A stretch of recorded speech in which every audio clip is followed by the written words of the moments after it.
അഊദു ബില്ലാഹി മിനശ് ശൈത്വാനിർ റജീം. ശപിക്കപ്പെട്ട പിശാചിൽ നിന്ന് അല്ലാഹുവോട് ഞാൻ ശരണം തേടുന്നു.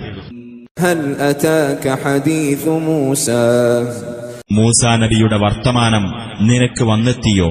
ഇദ് നാദാഹു റബ്ബുഹു ബിൽ വാദിൽ മുഖദ്ദസി തുവാ. തുവ എന്ന പരിശുദ്ധ താഴ്വരയിൽ വെച്ച് അദ്ദേഹത്തിന്റെ രക്ഷിതാവ് അദ്ദേഹത്തെ വിളിച്ച് ഇപ്രകാരം പറഞ്ഞ സന്ദർഭം: ഇദ്ഹബ് ഇലാ ഫിർഔന ഇന്നഹു തഗാ.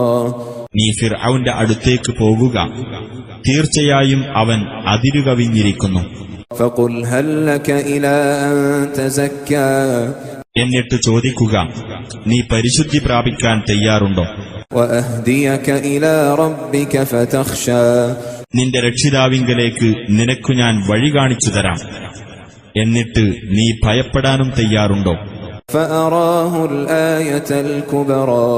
അങ്ങനെ മൂസ അവന് ആ മഹത്തായ ദൃഷ്ടാന്തം കാണിച്ചുകൊടുത്തു. ഫകദ്ദബ വഅസാ. അപ്പോൾ അവൻ നിഷേധിച്ചു തള്ളുകയും ധിക്കരിക്കുകയും ചെയ്തു. ثم أدبر يسعى. പിന്നെ അവൻ എതിർശ്രമങ്ങൾ നടത്തുവാനായി പിന്തിരിഞ്ഞുപോയി. فحشر فنادى. അങ്ങനെ അവൻ തന്റെ ആൾക്കാരെ ശേഖരിച്ചു, എന്നിട്ട് വിളംബരം ചെയ്തു. فقال أنا ربكم الأعلى. ഞാൻ നിങ്ങളുടെ അത്യുന്നതനായ രക്ഷിതാവാകുന്നു എന്ന് അവൻ പറഞ്ഞു.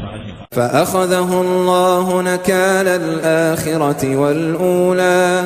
അപ്പോൾ പരലോകത്തിലെയും ഇഹലോകത്തിലെയും ശിക്ഷയ്ക്കായി അല്ലാഹു അവനെ പിടികൂടി.